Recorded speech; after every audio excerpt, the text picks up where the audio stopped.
Hey there guys, this is Obsidian Chill. Got another video for today, and this is going to be a two-part commentary. First one today, next one tomorrow. I wanted to cover a specific area of the game that I feel has been lacking for a very long time, and that's the content side. So if you've been kind of following the forums since kind of the developer turnover in the past year or so, there definitely has been more of a push towards the artist side. So like the art team did like a Q&A on the forums. We've been seeing like the new kind of material skins come out. You know, we've always had chromas and accessories and materials. So that side has always thrived. And you know, new styles coming out, character requests, stuff like that. So that game, DC has always thrived on that side. It's never been an issue, but content is what's been lacking for a very long time.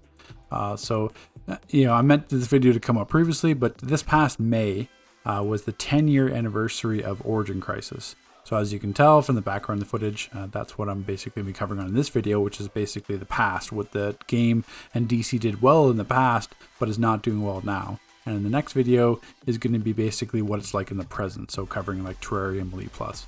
But in this video, I want to cover Origin Crisis in general. So Origin Crisis was the episode name. You're obviously going to be familiar with it with Paradox Wave, Nexus, but also had a whole bunch of other content as well with it. And the bit to me, I know you always hear me touch on like difficulty and like challenges, and you know, I've pretty much beat that dead horse enough. I'm not focusing on the difficulty, like comparing like how hard Paradox was to Elite Plus raids nowadays. That's not the purpose of this video. The purpose of this video is the number one aspect, at least to me personally, that I feel is successful in an episode is replayability. And what I mean by that is that, you know, you want to run the content because the content is interesting and engaging. Now that's going to mean different things to different people. The content that's engaging to me is more like mechanically challenging and difficult, but that's not going to be the same for everyone. But the main aspect of it is that you want to replay it, or you get something, you get a unique experience each time you run it. It's not just like you're queuing up like for example, the previous raid, like you're doing like Rock of Eternity. You're just queuing up Rock of Eternity. It's the exact same thing every single time. It goes the exact same way. It lasts for like 6 or 7 minutes, depending how fast you're going. But nothing's different. All the mechanics are the same. Nothing changes. Your experience doesn't change. You know, after a while, because you're farming it for marks, you just basically kind of zone out, and just because you're just going through the motions. You know, and that's where content I feel has struggled the most in this game for a number of years, is that there's no, you know, replayability. You know, before you did have like the different critical levels, but you know, or recently the critical levels, but really not maybe like one minor thing changed. Like there's one mechanic difference. Now Elite Plus, you have some new things, but I'm going to focus more on that in the future video. But what Paradox Wave and Nexus and everything a part of Origin Crisis did well is that you got a unique experience each time you ran it, and that's what I want to break down. So take for example, even just it's not realistic for us to expect an Origin Crisis each time. That Origin Crisis took, I think, almost like a year of development. We had the iconic Legends PV solos that were introduced. We had not necessarily a brand new map from open world, because a lot of it was used Central City, but you know, like the raids were brand new environments. You had more expanded on like the Speed Force. You had aspects of 2 new alerts with Brother in Arms operations and Family Reunion, which were expanded because you had, since their operations are based on like the open world aspect of as well. So it took elements of the game that was already used, but gave it like a slightly new twist. And then obviously we had 2 raids. So to expect like 2 raids, 2 alerts, 2 challenges, open world missions, stuff like that, I mean, that's not realistic. But that doesn't mean that the content we get doesn't have to be the same level of engagement. So we'll touch on Nexus of Reality first. So with that raid, for the longest time, I mean, you could probably count on one hand the much content we have in this game that had different experiences for heroes and villains. I know with the population of villains, once again, it's probably not realistic for them to do that nowadays. But in the past, we actually had content like Seeds of Rot. Like there's different raids just for villains. So heroes it was a completely different experience. So with Nexus of Reality, you had either the Lex Luthors if you're heroes, or the Batmans if you were villains. And the nice thing about that is you had, I believe it was 5 different ones. So you have 5 different Lexes, 5 different Batmans, and each of them had their own certain abilities. So at the beginning of Nexus, where you basically fight them all at once, not to full health, you basically just had to bring them down like a little bit in health, and that disappeared. you could pick and choose which bosses that you killed, but because the ones that you didn't, I believe, was it the ones you didn't kill or the ones that you killed? That I can't remember off the top of my head. But either way, is either one of the two. But basically, the one, I believe it was the ones you didn't kill, were basically sent to the end. So you could basically pick and choose which bosses you had on the side, those 2 side rooms, and then the bosses you had at the end in the order that you killed them or didn't kill them. Somebody can clarify in the comments. I just haven't run Nexus in so long that I forget how that word worked.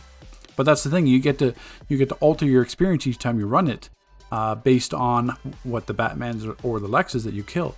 And they'll have different, each one has their different effects in the side rooms and at the end to make your difficulty higher. So if you're a villain, if you ran like a Ninja Batman, presented a large issue, especially being in that final boss room. So that's what I mean by replayability, is that each time you queue up in the raid, it's slightly different. And with Nexus, took that even further, where the last final room and you're dealing with that artifact, I believe it was 12 different artifacts for heroes and villains. So it's 24 artifacts altogether, but you had 12 that were specific to villains, 12 are heroes. And then, so each time you were at Nexus, not only did you get to pick and choose which bosses that you fought at the end, which would change your experience, there was also 12 different artifacts that were random, that each time you queued up the raid. So with that one, same thing. Some would be like buff pools, some would be pools like damaging pools. You had like these bouncy balls that would do damage, but like I think pools that slowed you. But they had various different effects. But the main thing was that each time you ran Nexus, it wasn't the same experience over and over again. And that's where I think it is really what we're missing in content. You don't want to just kind of zone out and go through the motions and run like a 10-minute raid. I mean, Terrarium normal, I guess, is probably like the same thing. It's going to be less than 10 minutes. Basically, you're just farming it for mercs. Like, you don't care about the story. You don't care about what's the raids going on. You're just hitting buttons. You're just clipping. You're swapping artifacts. And then the raid ends and you redo it for mercs. It doesn't... What that does is it kills the longevity of the episode, because everyone's going to farm in the first week or so, or first 2 weeks of an episode, get fully geared, and then that's it.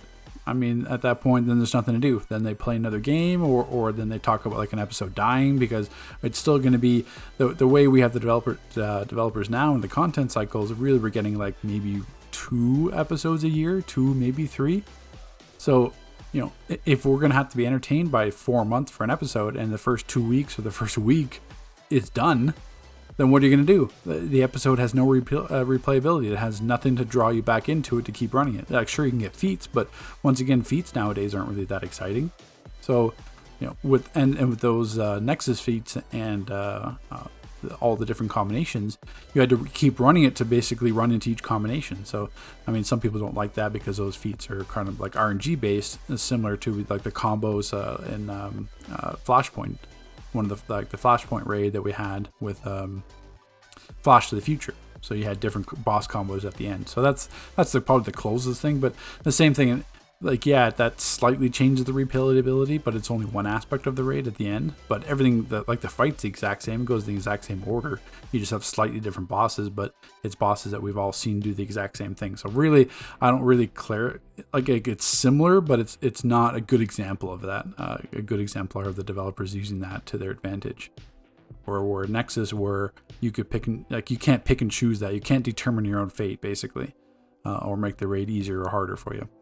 Now, flipping over to Paradox Wave, the same kind of concept.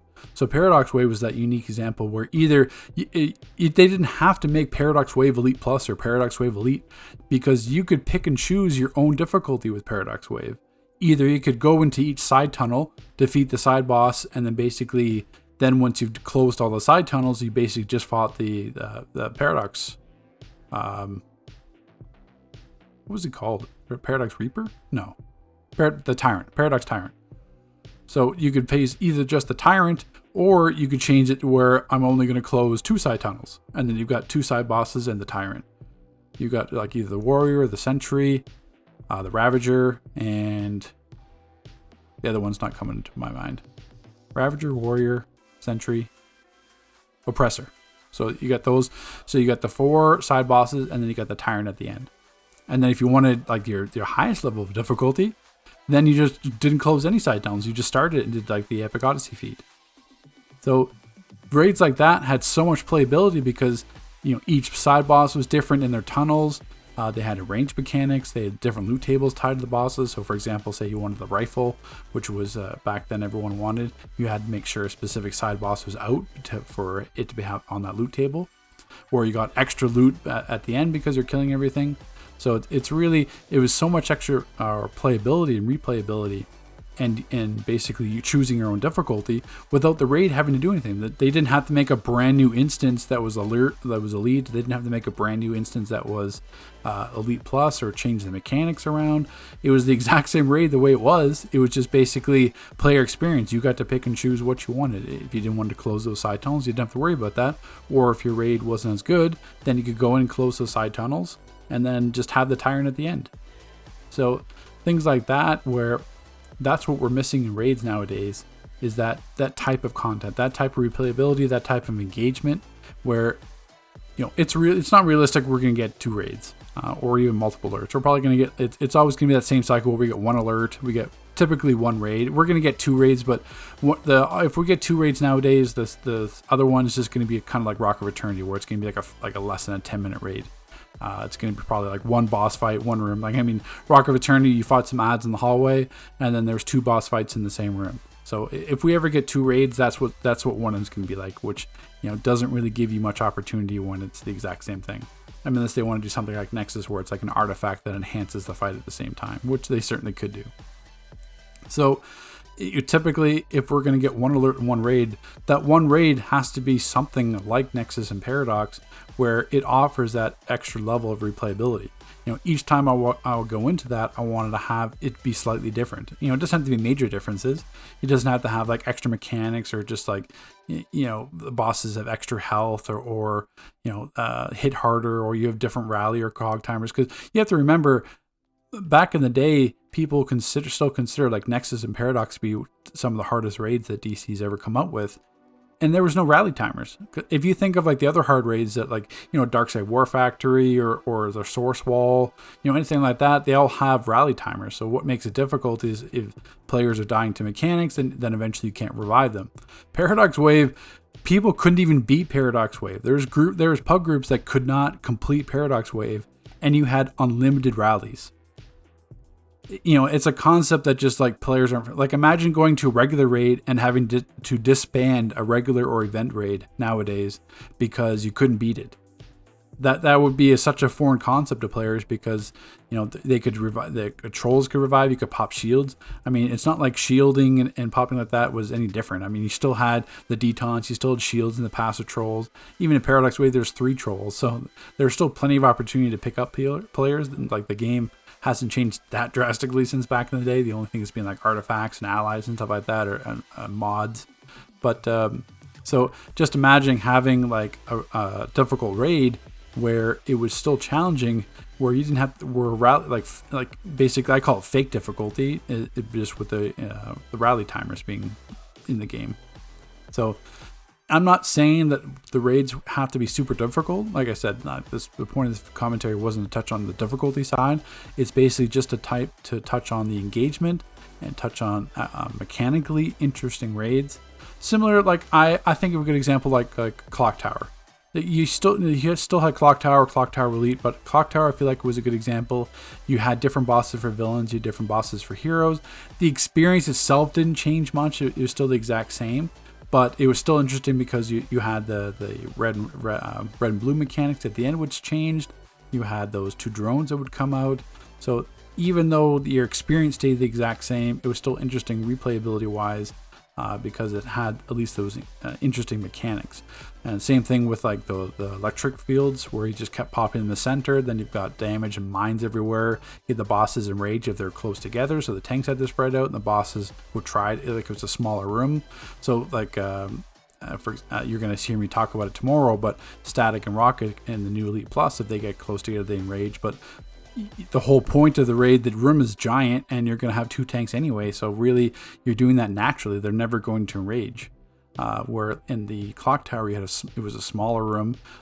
You had Catwoman like lunging out towards the boss, so even accidentally you could get them close together, or you had one tank and kind of kite them around to survive. But then you had Catwoman's mines and everything else. So it's constant like that, where if you're not going to have something that has different replayability, like with Nexus and Paradox, where the experience could change each time, then you need to have interesting mechanics. So, those red and blue damage from Clock Tower, for example. Darkseid War Factory had different boss choices, so at least that was a little bit different. So, Darkseid was the exact same, but then at least the side rooms could be different. You had different boss combinations, which then would slightly differ, would change the fight around. You still had the same kind of ad concept, the fire trails, like the extra difficulty that was added in, but at least with the boss changes where it was slightly different each time, because then the combos would present different challenges. Similar to how other raids are done, like say Flash of the Future. So they do a better example of that, but that's more, like I said, not really the replayability that we're looking for, as compared to like Nexus and Paradox, where basically you get to either choose your difficulty, like with the side tunnels and the Batman and Lexes, or the random RNG aspect of it with like the artifacts enhancing the fight encounter. So I don't want to ramble on too long, but that's what the game I feel is missing. The content side of this game needs to change. I know a lot of that is going to be on the development team side. We really just have Quotoxic working on things in terms of being like the most experienced lead back then. But as we build up other developers, but this is what really they need to aim for. And I know a lot of it too, we don't have a creative director. I think we're supposed to have some other roles filled, but not having that direction, not having the developers trained is certainly a large piece of the puzzle. But at the same time, they still have to be thinking if that's the content they need, because we need something that has great replayability and engaging content. So, once again, not going to ramble on. Join me in the second commentary, and then tomorrow, which we're going to cover what basically they're doing right now in terms of that replayability or that content cycle.